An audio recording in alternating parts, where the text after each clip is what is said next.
Good morning and happy Thursday. Welcome back to the Daily Grind. I'm your host, Chump Change. This is live and recorded. For those of you that might be new here, what we typically do is go over crypto news or news in general in the space. I update myself, bring you guys along for the ride. Let's see who's in the house, then we'll get into this. Mr. DJ Mines, thanks for being here, buddy. Perfect. Appreciate you. I was just thinking about you actually earlier. I was hoping you were doing well.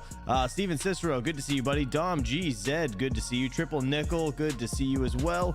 Andrew Masad, we have Offshore Miner, Leo Lustig, my man Broskis, Not James, 10 minutes to midnight, Duke Nukem, what's up, dude? Good to see you. Black Hat Team, my man Max Voltage, good to see you. Everybody else who may have missed, I apologize. Started a little late, so we got to get into this.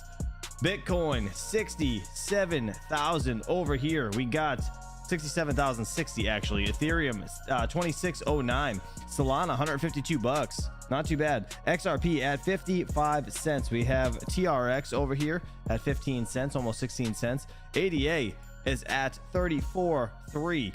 We have Caspa taking a major shit today. It's actually going down to a support level, which is pretty interesting. I checked it out before the stream because, yeah, obviously it makes you nervous when things pull back, right? But listen, don't be a Timmy. If you guys want to be a Timmy, then you're gonna lose out. Enjoy yourself, but is what it is. Just don't invest more than you can afford to lose, and you guys won't worry about things like this, right? But it's at 12 cents. It's a great buying opportunity in my opinion. You guys do what you want. Don't take financial advice from people on YouTube. But 12.1 to be exact for Caspa. We got LTC at $71.21. This is actually in lieu of the ETF that could be coming. They applied for it, or a company applied for it, so I'm assuming others will follow. We're gonna have to see what happens there. We have ETC at 18.96, almost 19 bucks. Not too bad. Dogecoin at 12 cents. This pumped alongside Litecoin yesterday. Let's see, what else do we got? Uniswap is down quite a bit today, down 5%, $7.33. Interesting. Nothing else really jumping out at me. Not really, to be honest. HBAR, how's HBAR doing? I haven't looked at that in a while. Damn, HBAR has been doing real shitty. 5 cents, down 5% today, almost 6%. Render is at $5.21. Interesting. We have BNB over here at 592 bucks. Could be worse. All right, jump over to crypto bubbles. Let's see. Everything's kind of a red day today. Man, Caspa though, almost 10% down. Bruh. It looks awful, but hey, listen. I don't know. We're gonna have to see what happens. I don't think it's going anywhere. I think it's gonna do just fine. It's just gonna take, I think next month everything's really gonna lift off after the election. I really do think that's kind of holding things back. There's a lot of stuff actually going on in the economy right now, but just in general, looks like Caspa is the biggest loser of the day. Stop the cap. I think it is. I think it is. Caspa's the biggest loser of the day today. Oh man, Max Voltage, clip this shit. This is going on your side for the LTC bet with DJ for a minute. No, I think Caspa's gonna do fine. WorldCoin 7.3% down on the day, $2.19. Jasmy's down 6.4. Everything is down. I'm not gonna go over anything else. Everything is down.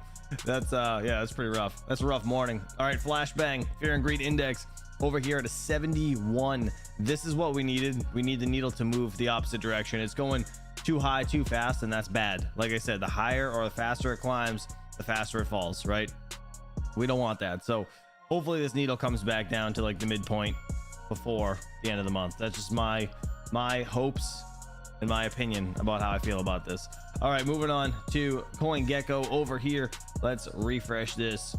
All right, Turbo trending down 7.2% today. Hopefully you guys took profits on this. If you guys were into Turbo, I mean, listen, it's a meme coin. I did get into the top 100 if I'm not mistaken. Listen, take profits. If you make money, if you double your money, get out of there, right? That's pretty much the way you gotta play it. But top 10 coins over here by coin market cap over on CoinGecko, starting with Bitcoin at a $1.3 trillion market cap. We have Bitcoin, Ethereum, Tether, BNB, Solana, USDC, XRP, Lotto Staked Ether, Dogecoin, and Tron over here in 10th place at a $13.8 billion market cap. Toncoin is actually in 11th place at a $13 billion market cap, and Cardano is right behind that at a 12.2. Scrolling down a bit, let's see, Litecoin in 26th place at a $5.3 billion market cap. Litecoin is going to do fantastic. At least I hope so. Caspa still holding 33rd place. Again, it's at 12 cents, but it's at a $3 billion market cap, guys. It's going nowhere. Look at this look at this dump. Like, oh man, it looks so bad. It looks terrible. Ethereum Classic over here. I really wish Ethereum Classic could do better, but again, we don't know what's going to happen until altcoin season happens. So I think we have at least 4 months or so before that even comes to fruition. That's just my opinion. But about 19 bucks, right? 19 bucks or so for Ethereum at a $2.8 billion market cap. Yeah, I don't care about anything else. All right, moving on to the mining segment of things. Got a lot of things I want to watch today. All right, let's see. We got over here. Let me just refresh this, make sure we're still good. All right, you guys know I like to timestamp this stuff. The Bitmain AL1 Pro over here. This is the 16.6 terahash unit mining a lithium, making 34.66 a day. Bruh. Even a lithium, man, that looks like shit. Let's see what's the lithium looking like today. Damn, it's down 10% too. Ooh. Oh, $1.19. Damn it.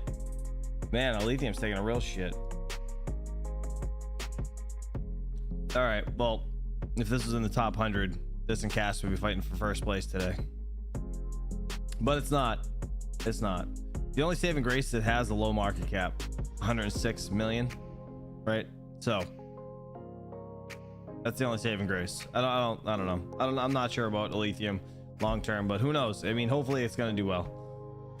We got the 15.6 terahash unit over here, $32.56 a day. The AL3 over here, 15 terahash unit, making $31.01 a day. We got the L9 17 gigahash unit. This is merge mining Dogecoin and Litecoin, as you guys know, 1973 a day.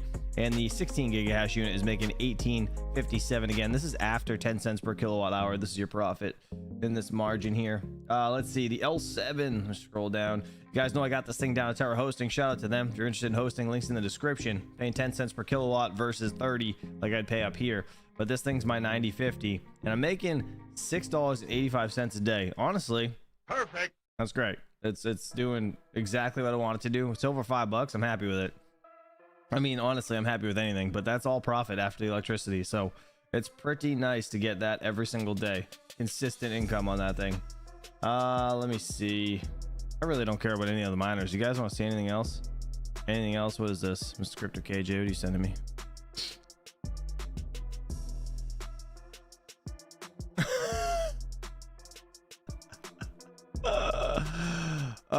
Crypto KJ, you sent me this clip this morning, this picture, and I didn't know what project it was.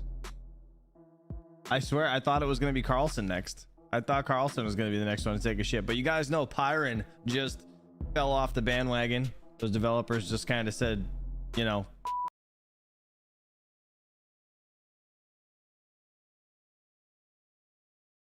died when I hit the mute button. What the fuck?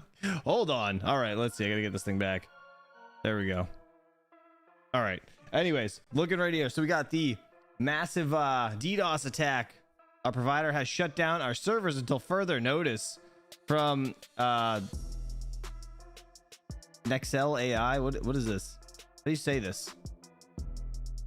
This is yeah, it's another fork of Cas, but interesting. The main node, the public node, the Explorer, the web wallet, and the website are no longer accessible.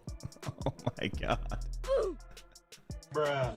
That is terrible. We are contacting you because right now your server at so-and-so is the target of an extremely large network attack. The attack does not only create problems for the availability of your server, but also for many other servers owned by other customers.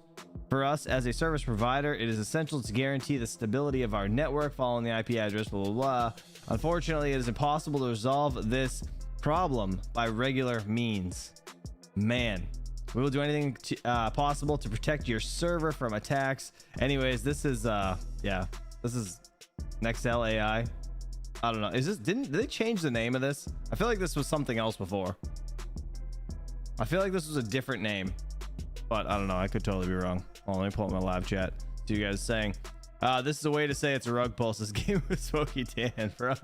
What the hell is happening there? That's crazy. Crypto KJ, thank you for showing that. All right, moving on to GPUs. FA6 this morning. Done with it.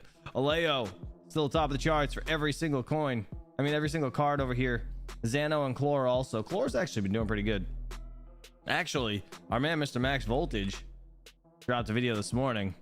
I had to rub my eyes 3 times, not just twice, to make sure I was not seeing things when I woke up, because he posted like 5 a.m. But yeah, 11 cents over here for Chlor. Chlor's doing pretty decent, even though it says it's down 12%. It's still it's pretty good over its over the last month. It's actually up. It was down to like, yeah, it was down to 5 cents. Damn, that was a good buy. Holy shit. Anyways, what was I just looking at? Let's see. Oh, Aleo, that's what I wanted to look at. Aleo, let's see, $2.48. Last 24 hours having a little bit of an uptick. Silver Days, what's up, dude? Good to see you, man. Thanks for stopping here. Oh, my camera's broken. What the fuck's wrong with my camera now? There we go. My camera, why was my camera broke? Dude, I hit my Go XLR beep button and everything went like sideways. Why did everything break? Thank you, appreciate it. All right, yeah, no, $2.48 though. Aleo's not too bad, I guess. I would just, this isn't a project that would hold people. That's just my opinion. You guys do what you want, but I would just sell it. I would just mine it and sell it if that's what you're doing. Hold it in USDT, purchase something you guys like. All right, let's move on to the news segment of things. We're going to start with Trump coin sale misses target as crypto project website crashes. Oh boy. Let's see what this is all about. Guys, that like button, appreciate you for hanging out. Let's do it. A rough start for former President Donald Trump's new crypto project. Mackenzie Segala joins us now with more. Good morning.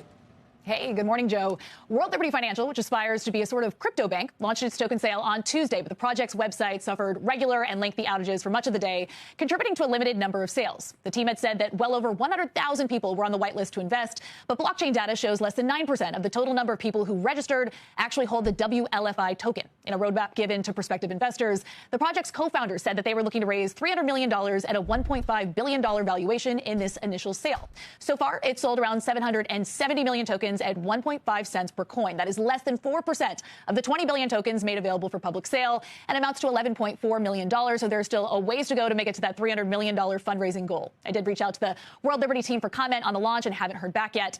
Now, the actual crypto bank that is connected to this token is not live yet. It only just begun the process of getting approved about a week ago. And until that platform gets voted on and cleared for launch, all that money being raised right now will just sit in the project's treasury. Meanwhile, crypto wasn't the only dark spot for Trump's related investments on Tuesday. Shares of his social media platform, Truth Social, plunged nearly 10% at the close after trading was briefly halted when the stock suddenly plummeted. Joe? Yeah, I don't know. I don't know what the prospects for another coin are at this point, Mackenzie. Maybe, or can you give me any other coin I need that people should really be focused on besides? I don't know. Are there a top 5? I couldn't even name the top 5. I don't think. Well, it's interesting. Last night, the Trump 47 Joint Fundraising Committee put out their latest filing, and we saw that the Trump camp had raised around $7.5 million in a mix of tokens. So your go-to major cap coins like Bitcoin, Ether, also XRP. But one thing that we've noticed with respect to crypto native coins being a part of the dialogue this election cycle is that the Kamala Harris team has also started to see donations in cryptocurrency. You saw Chris Larson, the billionaire co-founder of Ripple, contribute $1 million in XRP as you start to see the shifting allegiance from the crypto community to the Harris camp as they have conversations with her behind the scenes. Gross. XRP is like a wet fart. You can't trust it. It's my opinion. But yeah, no, I'm gonna be honest. I don't think any presidential candidate should have their own coin. That's my opinion. I don't know. I don't care either way. But like, I don't know. It's just why? Like why? I don't understand it. It makes no sense to me. But anyways, big tech is finally stepping up to be leaders in nuclear. Says Radiant Energy's Mark Nelson, I guess. Let's see what this is all about. For more on Big Tech's plans to power AI using nuclear energy, we are joined right now by Mark Nelson, Radiant Energy Group Managing Director. How realistic is this in terms of what does the time frame look like? Because we've been talking about nuclear for a very long time, but sort of getting it right and getting it soon seems to be the bigger question. Dude, that guy has a serious mustache. Hawk, step up your game, bro. That guy's sporting the caterpillar. Look at that thing. Timeline is absolutely going to be one of the fairest and first questions. I think without a doubt, we're going to see Flanders. Dude, he does look like Flanders. this load for new AI locked in place with whatever power plants are available as awful. the long-term plan to deploy nuclear comes to fruition. In other words, they're going to figure out where they want to put data centers, make sure transmission is going to work, get whatever power they can available, and then build it up as along with deploying the new nuclear. But I think the bigger question is, where is this stuff going to actually reside? Are they going to get the permits to do it? Is there going to be a whole sort of not in my backyard situation still? Has that changed? It absolutely has changed. So one of the first things I would say is that almost every American nuclear plant was originally sized back in the 1970s and 80s for double or triple the amount of nuclear power that eventually got built with the turn away from nuclear in the 80s and 90s after 3 Mile Island and Chernobyl. So existing nuclear plants have massive available transmission corridors, and you don't have to get anyone's permission to add more wire to go through it if you aren't taking any new land. Then at the nuclear plants that have been operating for 30 or 40 years, now that turns into a strength because it means that everyone living around the plant knows about the plant, perhaps works at the plant, goes to schools paid for by the plants. There's a yes in my backyard that you're going to see overwhelmingly in these projects. In terms of cost and in terms of return, given the way the technology works right now, do you look at this sort of slate of big investments as, major wins economically? Do they need to be tested to sort of get to the next place because there's going to be sort of cost issues on the first round of these?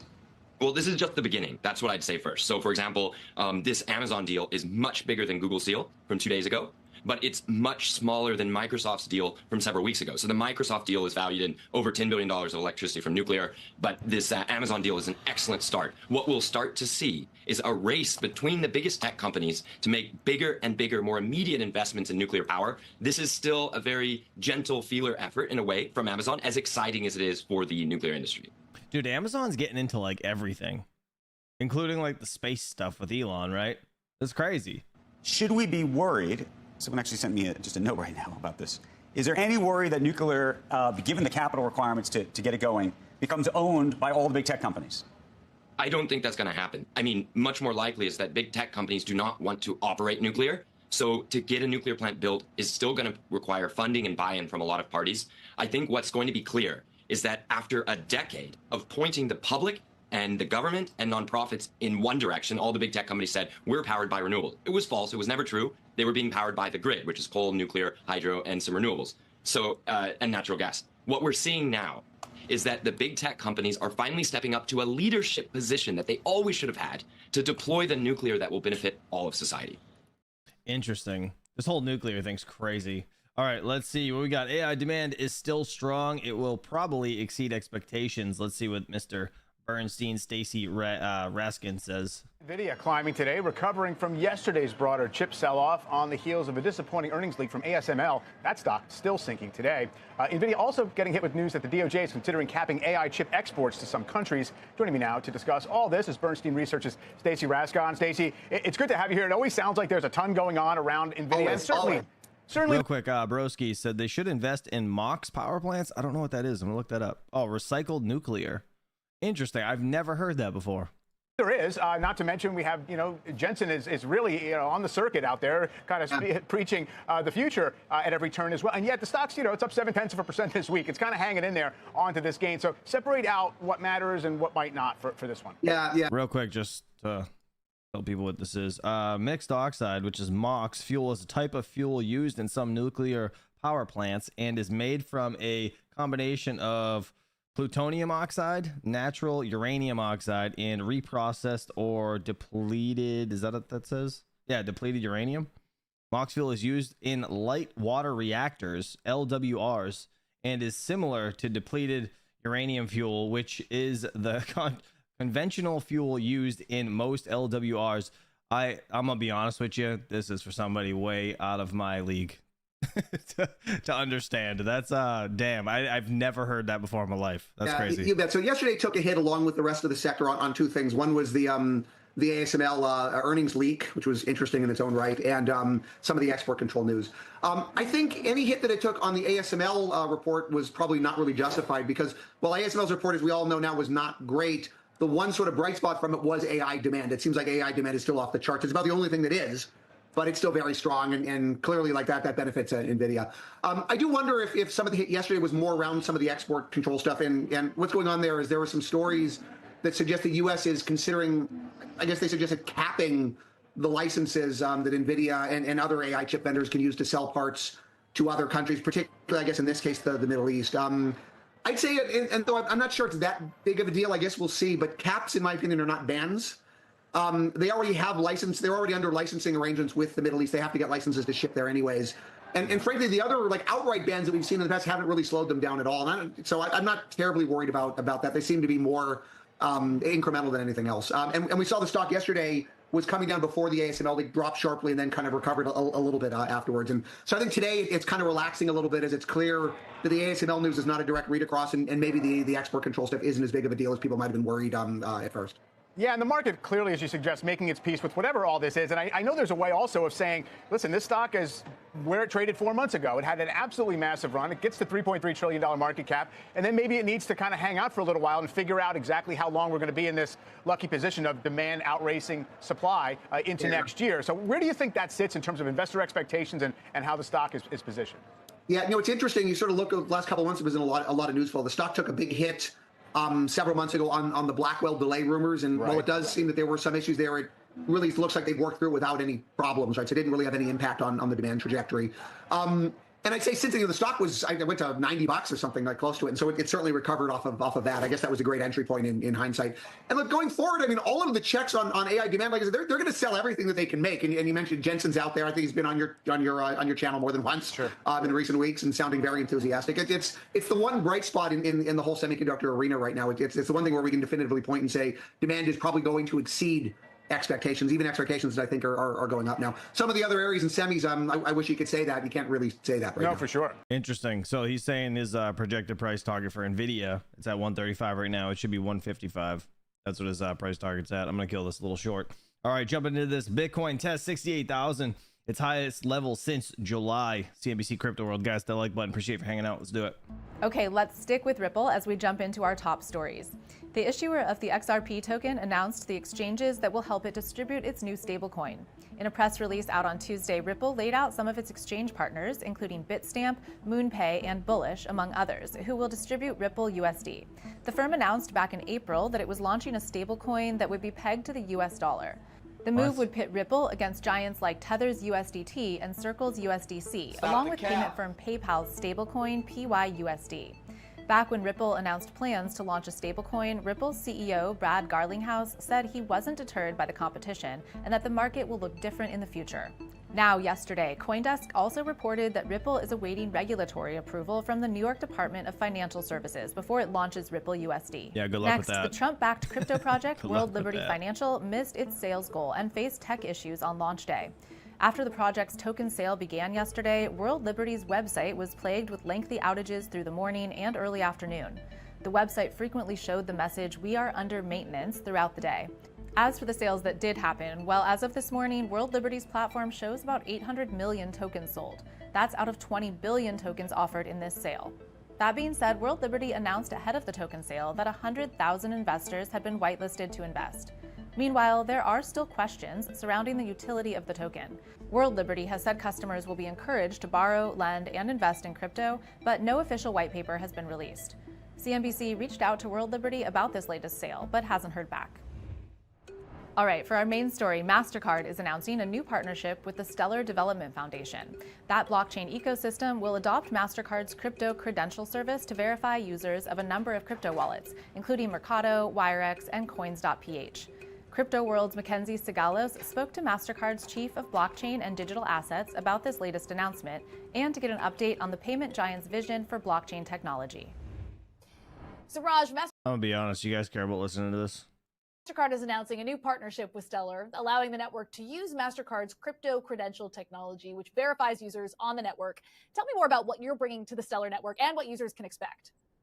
Yeah, thanks for having me on. Great. Yeah, I'm gonna skip this. If you guys want to listen to it, links in the description to this. I don't really care about this, to be honest. I don't know if you guys do. I'd rather listen to Warren get her ass beat over here in a debate. It's kind of funny, actually. Watch Elizabeth Warren get destroyed in a heated crypto debate. I'm gonna change this over to videos. This was amazing. It was Altcoin Daily clipped this and actually posted it, but he didn't really talk much. I don't think. I listened to some of it, so let's see what this is all about. But it was pretty good. Her bill bans Bitcoin self-custody in America, yet she's allowing the banks to custody Bitcoin. Another example that Senator Warren's policies do not help poor people. They do not help the working class. You two take a very different view of the cryptocurrency industry. Senator Warren says she wants to build a, quote, anti-crypto army to rein in what she calls crypto's threat to financial stability, consumer protection, climate, and national security. You have criticized her and federal authorities for what you claim is overly aggressive regulation of crypto. What's the right balance? 1 minute. Well, listen, I want everyone to know, when I found Bitcoin, I thought of my mom, because my mom was on welfare and food stamps, and she couldn't keep a bank account because she couldn't keep the minimum balance, and the bank would hit her with the predatory fees, and we needed that money. And then she had to go to the check cashing stores that you see in the hood, and they would charge her a fee. My mom would beg them, please, can you take less so that we have the money for food? And then when I went to college and I would send her money from college, I used Western Union, and Western Union would take 15%, and it made a difference. So when Bitcoin came, I was like, great, you could cut out the predatory banks and the middlemen and the MoneyGrams and Western Union, and he could help unbanked people like my mom. But the better question here is for Senator Warren. With illegal immigration bankrupting this state, with inflation pricing regular people out of economy, with a debt crisis where 40% of the people don't have $500 in case of an emergency, with foreign wars taking place, why did this senator wake up one day and say, with all that, I'm going to build an anti-crypto army because crypto is so important to her? That's a question that she needs to answer. Thank you. Senator, 1 minute. So look, I'm fine. People want to buy and sell crypto. That's great. I just want to make sure that crypto has to follow the same rules as every bank, every stockbroker, every credit union, and that is some consumer protection laws and some laws to make sure that it's not open for terrorists and drug traffickers and traffickers in Iran. So that's what I want. But I want to be really clear about what's really at issue here. And that is, who are you going to represent in Washington? There's one candidate standing here who gets 90% of the funding to keep their campaign going from one industry, the crypto industry. One candidate who has said quite openly that his personal worth is 80% tied up in crypto. Look, people of Massachusetts know me. You know I fight for everybody, fight for working people. If John Deaton has a chance to go to Washington, his crypto buddies are going to want a return on their investment. He's going to be there to fight for crypto. Senator Warren never lets the truth get in the way. If you actually look what I did, I've upset more crypto billionaires because I did her job. She sits on the banking committee. I exposed all this regulatory capture by former SEC chair, by the way, appointed by Donald Trump, and Bill Hinman, appointed by Donald Trump's administration. There was an IG report. I'm responsible for a lot of that, of these conflicts. So I've upset more of the crypto billionaires than anyone. The largest crypto fund blocks me on social media. But here's the thing. Her bill bans Bitcoin self-custody in America, yet she's allowing the banks to custody Bitcoin. Another example that Senator Warren's policies do not help poor people. They do not help the working class. She favors the accredited investor rule. That excludes 85% of the American population. Her policies absolutely hurt poor people, and I got in this race to give poor people an actual voice. Rebuttal. So I'm just trying to understand what Mr. Deaton's saying here. I think his name's John Deaton, if I'm not mistaken. He's saying he has really made crypto folks mad, so mad that they came here to Massachusetts and are funding 90% of his campaign to try to take back this Senate seat, to take it away from me. Because you suck. I'm having a hard time putting those pieces together. But I will say this. Look, the banks have truly failed a lot of poor people. It's part of the reason I fought so hard to get a Consumer Financial Protection Bureau in place. It has now saved American consumers more than $15 billion that companies that cheated them had to return directly to those consumers. So I'm all in favor of more restrictions on the bank. The latest one for me has been to go after them on overdraft fees, where folks like JP Morgan Chase were making more than $1 billion a year off people who were struggling making it day to day. I'm in those fights, but I think crypto ought to have to follow the same rules as everybody else. Briefly, I wish I'd like Senator to move on. Warren would attack inflation the way she attacks crypto. I wish she would attack securing the border the way she's focused on crypto. You know, she's so focused on crypto, she had the CEO of JP Morgan Chase available for questioning, and they had financed the largest trafficking operation in history with Jeffrey Epstein. And you know, Senator Warren didn't ask a single question. She wanted to talk about crypto because she's so hyper-focused. Now, I know that because I was raped as a child for a period of 2 years, I might be a little more sensitive to those child victims. But I want to ask Senator Warren, why would you not ask one question? JP Morgan Chase settled for $290 million to these rape victims. They had to settle with the U.S. Virgin Islands. And Senator Warren doesn't ask the question. You want to know why? Because a former Democrat president's involved, because her donors are involved, because people that she knows are involved. Again, loyalty to an agenda, loyalty to a party. I come in and I want transparency on everything. I'd like her to answer the question on behalf of all those victims, though. So, look, I have stayed after the banks. I have stayed after the regulators that regulate the banks. I have done everything I humanly can to try to get more fairness into our financial system. What I don't hear Mr. Deaton talking about is what is the return on investment that his crypto investors are expecting from having put millions of dollars into his race. Look, I'm all for having a crypto system. If people want to buy and sell crypto, all I want are just some basic fair rules, the same kind of fair rules that should apply to all of our financial institutions. I do want to move on, but she asked a question of you, so go ahead. Listen, I can't help it. Let me finish, please. Let me finish. I can't help it when she goes to ban an entire industry that they're motivated against her because they see a viable candidate. But listen, the rules are already there. Senator Warren, you notice she didn't answer the question about those victims. You know, you can't call yourself a absolute warrior for women if you only select the women you're willing to protect. You know, I really don't understand this charge, and I don't know what you're talking about here. I have pushed on the banks and tried to get more regulation over the banks and tried to hold the banks accountable every single time they step out of line. Now, I get it. They're big and they're powerful. Of course, I don't take my money from the banking industry. I take my money from the people who want to support this campaign. I take my money from you. What I don't hear you talking about is what exactly do the crypto folks expect to get by funding 90% You want to know of your something? campaign? Everyone out there, I sued the government because the SEC had done something really bad to small retail investors, and a lifelong Democratic judge agreed with me. I did it all pro bono, and this token XRP was called legal because of my work. I won Lawyer of the Year, Consumer Advocate of the Year, Defender of Freedom Award because I did it for free. And guess what? Last week, that crypto billionaire that she's talking about that has supported me just donated millions of this XRP token to Vice President Harris' campaign. If I didn't do what I did, sue the SEC on behalf of small retail investors, that donation to your candidate of choice, Senator, would not have happened. So, Madam Vice President, if you're watching, you're welcome. I would like to move. That was all very true. Vaughn. Hey, if you like videos, that's a riot. That was oh my god, dude, she got fucking shit stomped right on TV.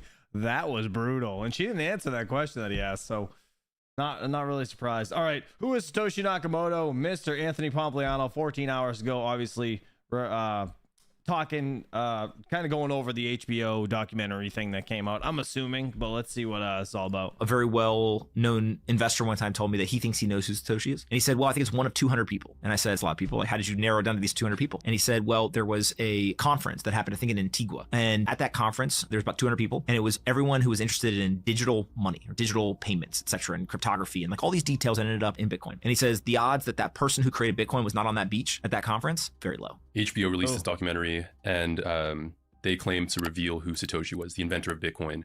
They said it was a guy named Peter Todd. I watched the documentary. Dude, this guy looks like he rolled out of bed 5 minutes ago. Every single time he does this podcast, he looks like he just woke up. I was not that convinced that it was this guy, Peter Todd. What do you make of this? HBO's in the entertainment business, baby. Okay. And I'm sure I didn't watch the documentary. I just can read Twitter for 5 minutes, and the internet sleuths quickly had all the clips up, and we're explaining, what they got right, what they didn't get right, etc. I don't know who Satoshi is. I don't think it's Peter Todd. Peter Todd says it's not him. I think that if somebody had uncovered Satoshi, I don't think they would make a movie about it. I think they'd be breaking news. I think that it would be kind of a smoking gun. It'd be on CNN and CNBC and Bloomberg and those places, not an HBO documentary that took months and months and months to edit and cut. Very true. I also think that people want to know who Satoshi is for all the wrong reasons. One of the things that would be most interesting to me, and I've thought about this, is if I had the chance to interview Satoshi, what would I ask? And I think one of the first things would just be like, why did you create it? Why did you walk away? And why did you not tell anyone? And I think if you ask those three questions, you could learn 80-90% of everything you need to know about Satoshi. Because why did Satoshi create Bitcoin will tell you a lot about their view of the world, where they thought was going on in the world in their late 2000s, how they looked at things like the global financial crisis, how they thought about technology and its impact in society. There's all these things that kind of are around. Why did this person create this thing? Imagine if the answer was just like, oh, I was just screwing around in my dorm room and created this thing and it seemed to work. right? That'd be a way different answer than some profound philosophical view as to why Bitcoin was important. So could you imagine if that was if he came out and said that, like I was just screwing around in my dorm room and it ended up taking off? Like, I think that's a great one. Why did you walk away? Was it out of fear? One of the things that people will talk about is Satoshi walked away around a time where somebody had said that they started to talk to governments and intelligence agencies about this. And I think there was a presentation that was given. Satoshi disappeared. Was it fear? Was it always the plan? Was there some sort of self-sacrifice saying, hey, look, I know that this is important, but I need to disappear for it to be successful? It'd be fascinating to understand that. And then thinking about why Satoshi made so many of the decisions in terms of how it got launched, created, holding the coins, made the first 50 unspendable, you know, all these like different details will tell you a lot about how they thought about the actual technology and whether it was intentional or not for it to be successful. So I don't think I'll ever get that chance, but it's an interesting thought exercise. I will say that a very well-known investor one time told me that he thinks he knows who Satoshi is. And so I was very surprised that this person had a theory. And I said, you know, who do you think it is? And he said, well, I think it's one of 200 people. And I said, that's a lot of people. Like, how did you narrow it down to these 200 people? And this individual was involved in digital payments in the early 2000s, late 1990s. And he said, well, there was a conference that happened, I think, in Antigua. And at that conference, there was about 200 people. And it was everyone who was interested in digital money or digital payments, et cetera, and cryptography. And like all these details ended up in Bitcoin. And he says the odds that that person who created Bitcoin was not on that beach at that conference, very low. And so he's like, I think it was one of the 200 people that were there, which pretty fascinating way to think about, you know, who was Satoshi? Did they come out of the blue and nobody knew who they were? Or were they hiding in plain sight for years? And it was somebody who was actually very involved in kind of the cypherpunk movement, digital payments, you know, digital currencies, etc. I have no clue, but it's fun to think about. So one of the pieces to the theory in the HBO documentary for Peter Todd is that he was, I think, a college student when he coded this super program. And that would assume that this one guy, as a 19, 20-year-old, was, you know, the smartest guy ever, maybe, to incorporate all these details and have so much foresight. And I thought it was pretty funny. Multiple times in the documentary, he was like, yeah, I am Satoshi. As if, like, he would say that in a joke, but then he would also be like, that's exactly what Satoshi would say to throw you off the scent. And so he was basically like messing with the with the camera. It was like, okay, what would a spy say in this situation? They would admit to being a spy because, of course, they're not a spy. But then really it's like there's layers and layers and layers. They are a spy. Yeah. So I think the documentary was really playing into that. I wasn't convinced, really. I don't think it was this guy. I do think the young person is probably more likely than not. Again, you know, who knows? One of the arguments would be, hey, you have to be a very seasoned programmer to be able to understand all these details, etc. I think more importantly is not so much being a seasoned programmer. Obviously, you have to be skilled to do something like this. But I do think that it takes young people to be radically kind of thinking outside the box. And so just like there's a calcification of your mind as you get older, and you can try your best to fight it. But, you know, again, I'm 36 and already I talk to people who are in their early 20s and I'm like, oh man, I really got to, like, this is something I need to work at, is to make sure that I don't get set in my ways. And so something as simple as if you see the same idea tried over and over and over again, you begin to convince yourself like that idea doesn't work, but there may be something that changes in the world. And then all of a sudden the idea works. And so if you're the person who kept saying it's the idea that doesn't work and you didn't realize that this change happened. So for example, I think that if I remember correctly, I think it was Adam Backed, maybe it was Hal Finney, but I think it was Adam Backed. There was like a reusable proof of work that was created in like 2004 or something. Well, if all the digital currency attempts that happened in the 80s, 90s, early 2000s didn't have access to reusable proof of work and they didn't work. And then by the time you saw somebody trying it in 2008, 2009, then you're like, this doesn't work. Like they've tried, 20 times. Well, maybe one of the big breakthroughs was, well, now we have reusable proof of work. And so one of the things venture capitalists like to ask founders, which has now kind of become just like a intellectual, contest, intellectual Olympics, is why now? Why should this company exist now? And so Uber, as the quintessential example, like why did Uber work in 2009, but it might not have worked in 2002? Well, it's because the iPhone was created and the iPhone had GPS in it. And so now the rider and the driver both had GPS. And so you could find each other with very granular detail. Which corner are you on? And so the second that you now have to not call and say, hey, can somebody come pick me up on the corner of whatever? Instead, you have GPS in both the rider and the driver's phone. You now can connect people and it unlocks this huge use case for something like Uber. And so the answer to why now with Uber was literally there's GPS in the iPhone.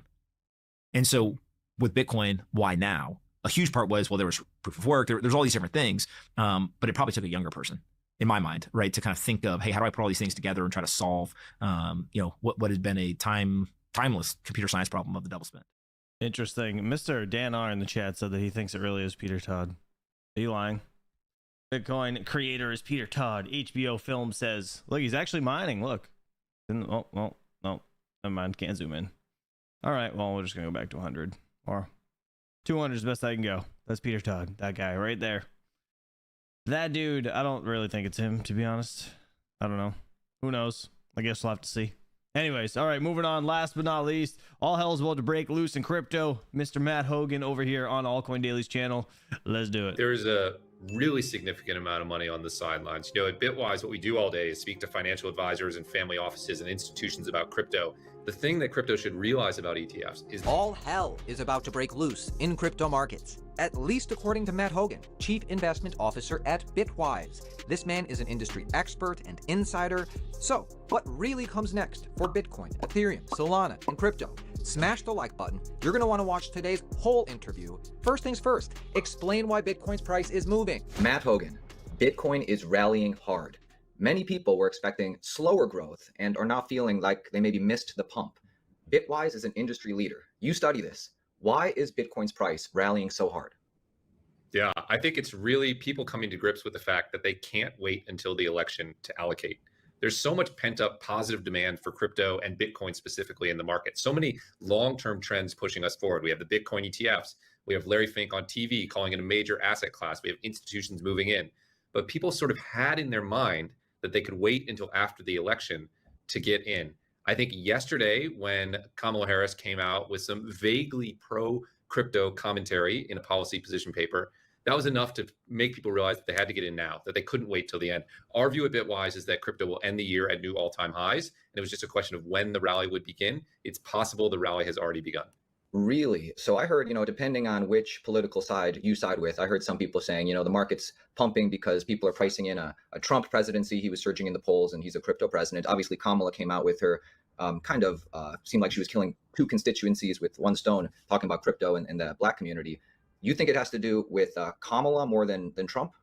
Well, look, I think the market already realizes that a Trump presidency would be good for crypto. So that's clear. I think the question the market has is what would happen if Harris wins? Would that be neutral for crypto? Would it be positive for crypto? Or would it be strongly negative for crypto? I think once we get past the election, I think either way it's going to go up. That's just my opinion. But obviously, I think Trump would be better than Kamala for crypto in itself. Learned from the fact that Harris at least mentioned crypto is that she recognizes that at least for a particular demographic, caring about crypto is something worth noting. That's for so votes, that maybe removes the obviously. Worst outcome that people were considering. So at least we're getting to neutral, if not positive. Neutral is plenty for Bitcoin to rally. I think for altcoins, there are more questions, but for Bitcoin to do well over the next few years, neutral from Washington is perfectly fine. I think the very limited commentary we got out of the Harris campaign yesterday made neutral more likely. And I think that's what sort of unleashed the rally, removing that worst possible outcome from sort of the span of outcomes to consider. Yeah, I totally follow that. Red Panda Mining in the chat.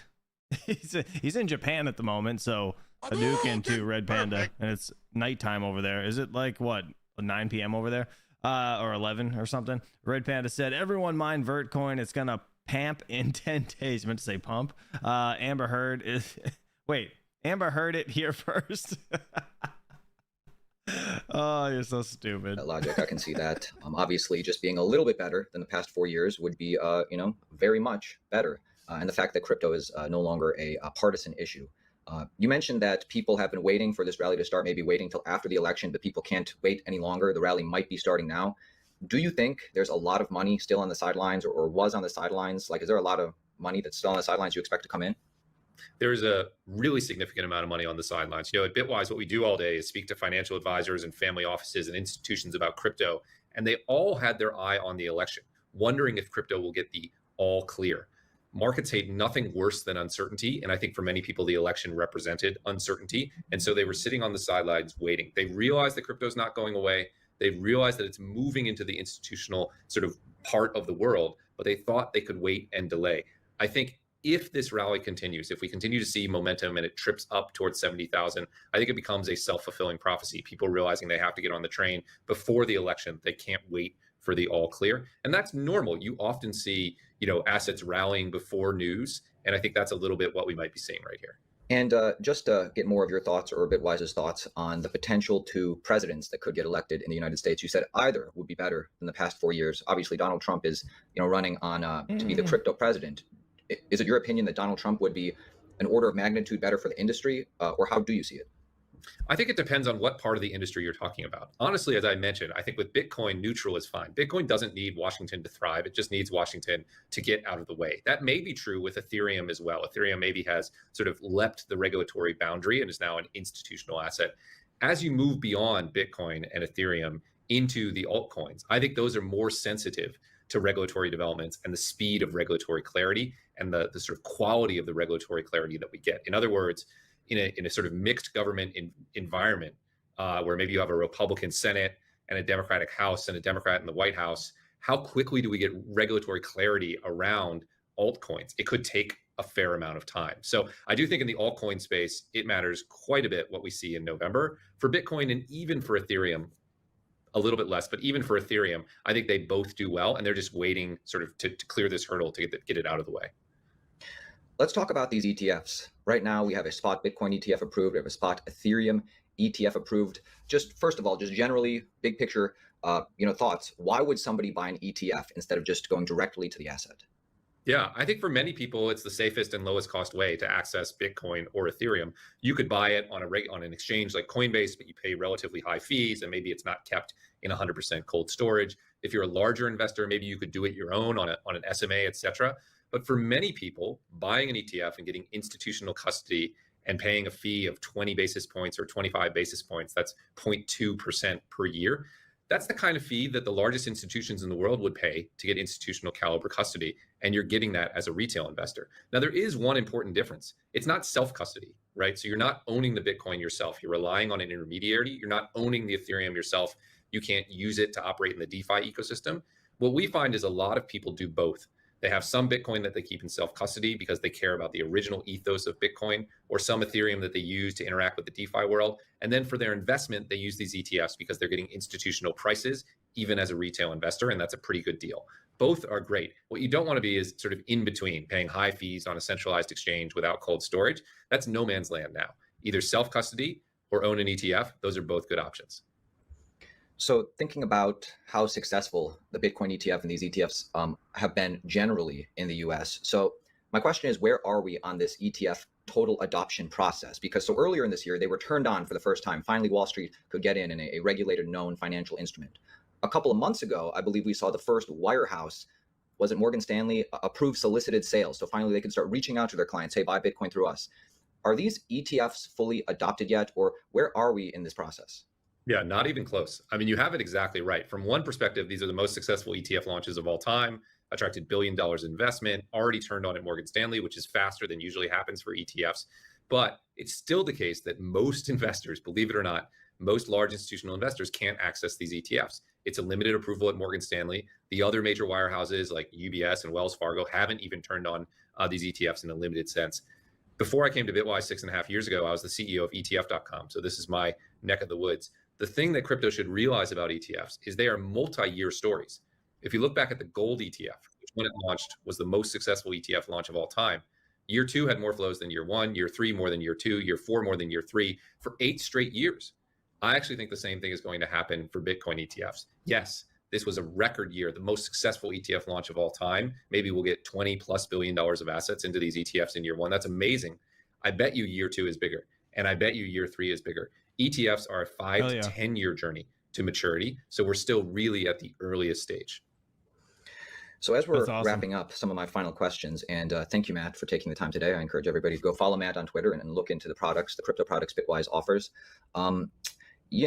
People like Cathie Wood, different known people predicting like $1 million per Bitcoin in 2030, stuff like that. I'm not asking you about 2030. I'm asking you about 2025. Bitwise studies this extensively. What is your 2025 Bitcoin price outlook?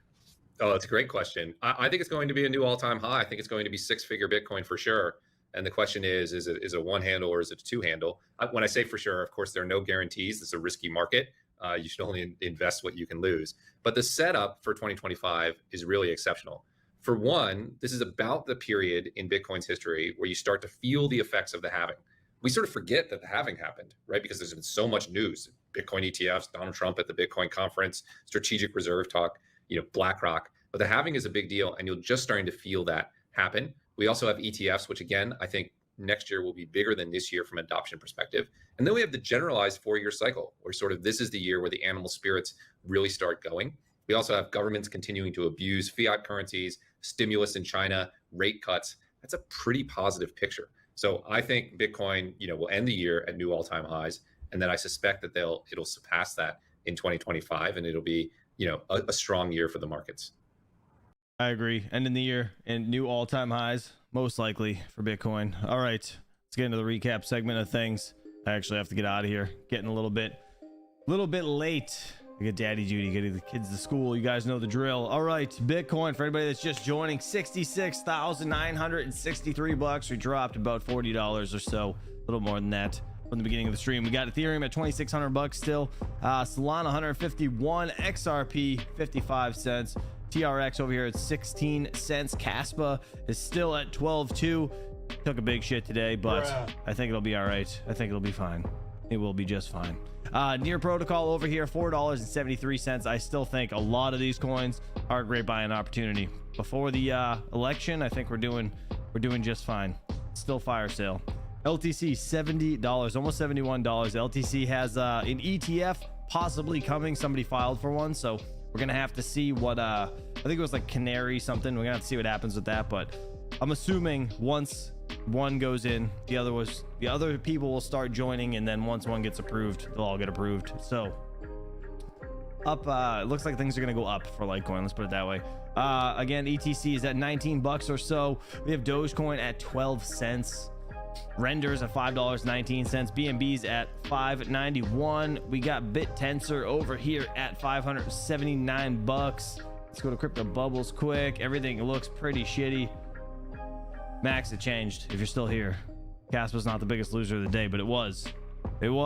Stark took that cake. It looks like 8.1% down to 39 cents. WorldCoin's down 8%. Everything else is down again. Fire sale, people.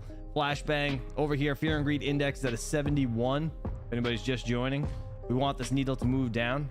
It was at 73 yesterday. 71's good. Again, the faster this thing goes up, the faster the market pulls back. So I really want this thing to get back into like the yellowish over here. But between 75 and 25 are usually all right.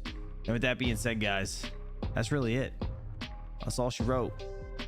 That is all she wrote. So hopefully you guys have a great, happy, and safe Thursday. We only got to get through today and then tomorrow, and then we're at the weekend. So tomorrow's Friday. I'll see you guys bright and early, 7 a.m. Eastern Standard Time. And until then, peace out and have a good day. Appreciate you all.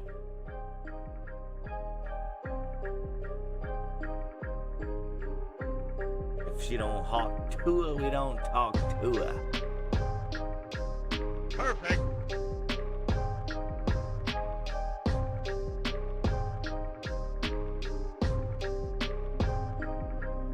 I love titties.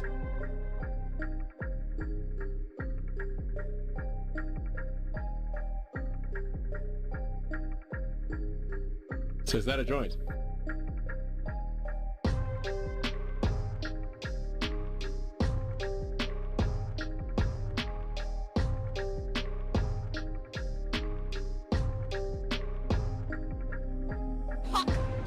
Spit on that thing.